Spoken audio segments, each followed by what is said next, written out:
Hey everybody, Gatsby here. As is tradition, here's a piece of content that makes no damn sense unless I explain it. I'm going to try really hard to sound natural, but here's what's happening.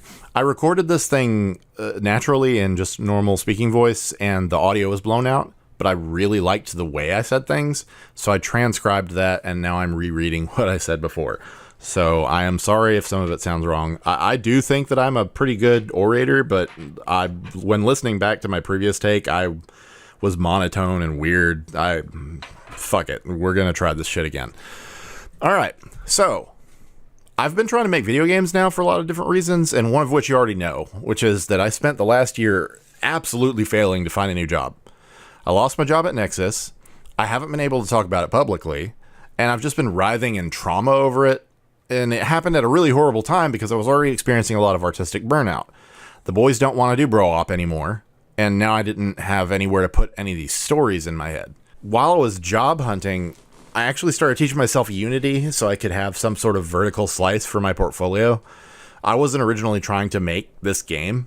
I wasn't trying to demonstrate game development skills because I didn't really have any yet. I was trying to make an interactive demo of my voice acting and writing and other stuff I can do, because I want to keep working in the games industry. I don't necessarily even need to make games. I love games. I think it would be awesome to make games. I just want to do what I'm already good at and stay in the industry that I enjoy working in. I was an operations specialist, so I did everything. I wrote web copy, I did tech support, I wrote our knowledge base shit, I did business development research and presentations. I did all kinds of stuff that I guess I didn't realize companies need, but they do. And they were things that blew my mind that they would pay you for because they were things that I was just naturally good at. I didn't think anybody would pay somebody to write an email for them, you know? They would tell me what they wanted me to write, and I would write it. And I would be like, what have you even paid me to do? I don't understand. But I'd lived a life of privilege where I'd forgotten not everybody is good at writing. So not everybody likes writing. Not everybody likes the process of turning what they've said into something that they have faith other people will understand. Not everybody likes dealing with people. I like handling shitty customers. I like de-escalating stuff.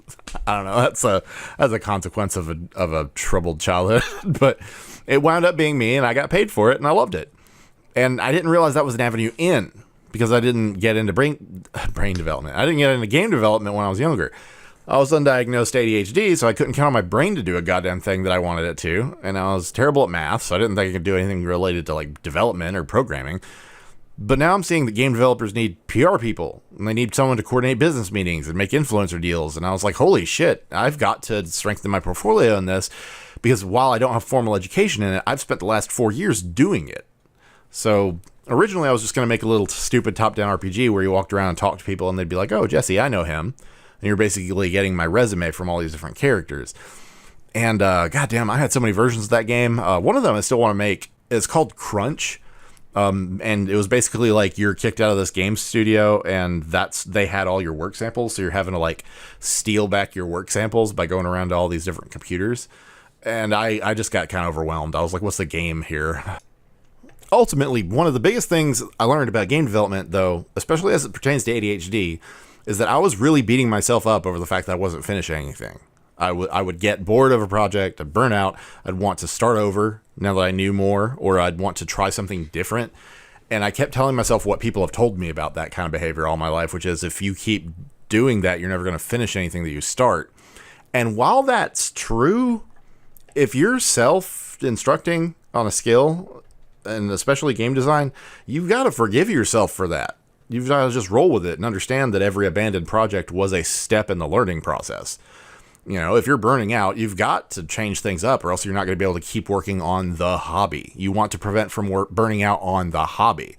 So if you're burning out on one aesthetic, you can start something new with a different aesthetic. If you're burning out on a genre, I'm sorry, in the middle of recording this, I fucking stabbed myself. Oh, man, speaking of being a fidgety, disabled asshole. All right, let me I'll get a second. Hold on. Okay, I'm not bleeding, and I'm not entirely too humiliated to continue. So, you've got to forgive yourself for needing to change things up, especially if you've got ADHD and you're just self-instructing yourself on a skill. Anyway, all I was saying is I had to learn how to forgive myself for those moments. because, you know, you got to do whatever you can to keep yourself from burning out on the hobby itself. I know you just noticed me jumping. That's actually going to be important. So this is Townsend, and Townsend is a place that everybody thinks is perfectly normal and clearly isn't. Like, as the game opens, you come to realize your school bus isn't going to arrive because the road is blocked by this tree. And I know you can tell that tree looks different than everything else, but I also, you know, it's technically the exact same as the everything else, and that's why it looks weird. Because the tree is fallen on its side, and that's impossible. And no one knows how to go around this tree, because that's impossible. It's blocking the path. Now, you and I understand there are clearly several ways around this tree. You should be able to squeeze through here, but you can't. You should be able to push the tree, but you can't. That's because you are not Z. The character on screen is Z. Z lives here. Z was born here. Z grew up here. Z understands the world to be exactly like this. And you are the third person. There are 3 people involved in the plan to save this world. The first person is the one that you spoke to at the opening. Z is the second. And in order to help Z get through all of this, you have to help them see the way that you do. As the third person. Welcome to the ordinary world of Townsend. It's not actually flat, but that's the way people see it now. Something I want to add, but I haven't gotten quite right yet, is I want there to be something just horrible in the sky. Just fucking awful. Kind of like in Majora's Mask with the screaming moon coming down. But unlike Majora's Mask, people can't see that the sky is falling. You can, because of stuff that's going to happen in the story, but they can't. They don't even know what a sky is. They can't look up. They can't jump. They don't know what any of these things mean. But Z is going to come in contact with something called a foil. Now, in terms of quantum physics, a foil is like a rule of thumb. It's like a physical law. And in this world, foils are the physical manifestations of laws that no longer exist for these people. They used to be a part of reality, but then they've been locked away from them. And the first one you get is the HOLLOWFOIL. It doesn't actually give you any powers, but what it does do is grant you equipment slots. Now, I haven't added the rooms back in yet. I did in the old draft where you could walk into the houses, but you see where I'm going for. Like, in a game like Pokemon or the old school Final Fantasies, when you walk into a house and suddenly it's way bigger on the inside, that's something that these people actually have. They don't realize it, but they have access to a spatial dimension that we don't, where a space can have a bigger 3D volume within it than it can on the outside. And the HOLLOWFOIL does that to you as a person. It grants you an interior space where you can equip abilities. And as you unlock these foils, you gain access to things like jumping. This character has all 3 jumps unlocked. I still have to fix it to where jumping near a sign won't trigger the sign. I guess I'm going to make it to where if you're not grounded, you can't read a sign. But anyway, jumping. There are also 2 different melee attacks, and I want them to hurt enemies differently depending on the angle you attack from. Because technically, I'm swinging this baseball bat in a way that is impossible. Like, it's turned on its side now, so it's an infinitely thin piece of geometry now. Like, logically, that would give lethal damage to things that otherwise wouldn't be killable, because they're now getting struck by an impossibly sharp edge. So I got the jump. I got the dash. I've got to turn it back on because these things are unlockable. So right now they're just checkboxes in the editor, and I will add ways to unlock them in game later. But I've got a jump. I've got a dash. I've got this ability called off the grid. So if you look at the way I'm moving now, I have to stay on the tiles. But once I turn off the grid on, I am able to move in whatever direction I want, and I don't snap to the nearest coordinate position. And that'll be important as I continue to navigate the world now that I know that it's in 3 dimensions, because it will allow me to squeeze into spaces that normally it wouldn't allow my character to move into. I also went ahead and made it to where the trees get taller in third person, and that they kill you if you land on them. For 2 reasons. Whenever I left the sprite the way it was, you could too easily see over the tree line. I didn't like that. And once you get the jumps, you can get stuck in there, and it's really hard to get out. So I'm already kind of imagining that the trees are like watching you, and that they're like malevolent and trying to eat you. Anyway, this is Stump. Obviously, you as a real person can see the stump and go, why can't I just go around or over the stump? And so as you're coming to understand that that's the progression loop of the game, that unlocking basic skills is going to give you superpowers. Oh, now I can jump up the stump. Now I can walk up fucking stairs. There's not supposed to be an enormous shadow over this area, by the way. I forgot to turn off the chunk where the cutscene exists.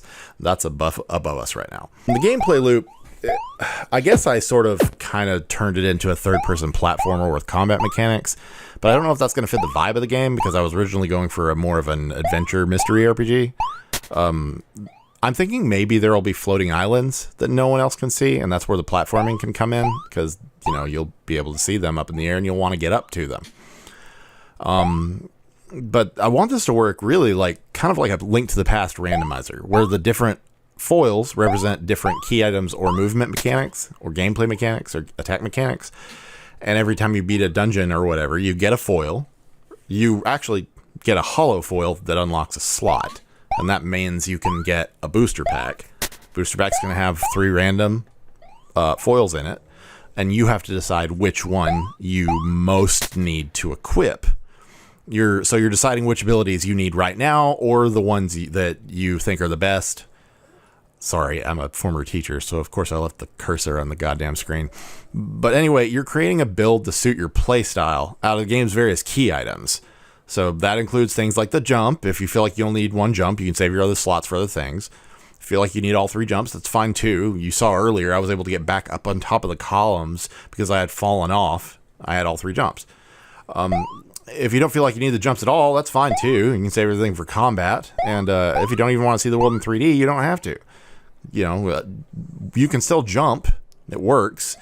And, you know, theoretically, you could play the whole game in 2D and just use your brain. Like, you understand now that there's things behind things so that you know to go looking for them without actually having to tilt the camera.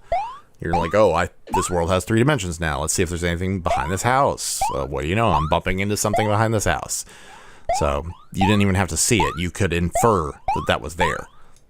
But yeah, right now it's obviously missing a lot of stuff. I may be doing these things out of order. It seemed to be my understanding that my goal is to finish the actual mechanics of the game before I really start building out the world and stuff like that, to really make sure it's even going to be fun. But yeah, that's why there's still like weird, like floating islands casting a huge shadow on things and stuff that I haven't finished adding in. But I don't have any formal education in game design. I was under the impression that was going to be a bad idea for me. You know, I was really worried about having a reliable career, so I went into teaching instead.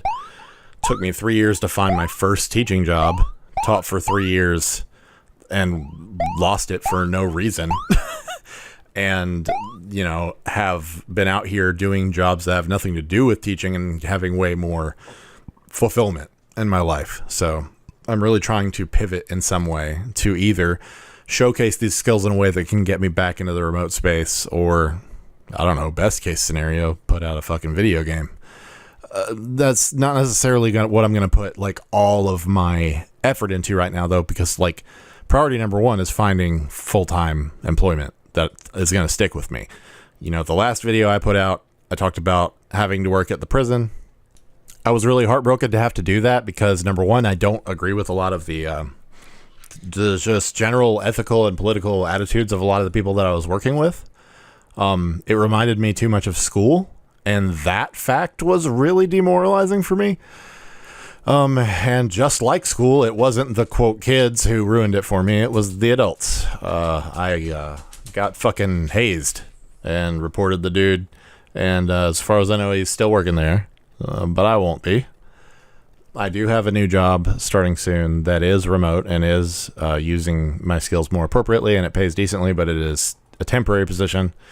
And so I've still not locked down very reliable full-time employment. So just a whole bunch of different irons in the fire, as it were.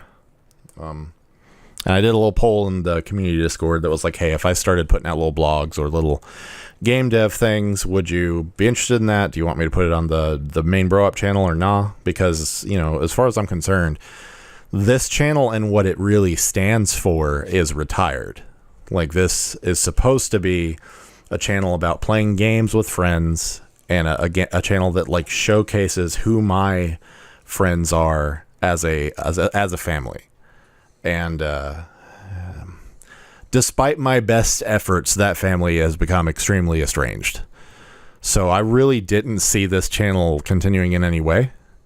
But if there is a desire to see more of my just solo, introspective, demonstrative content, I'm being told to put it here. So, let me know if you want to see more of that. Let me know if you want to see more HOLLOWFOIL. And thanks for everything.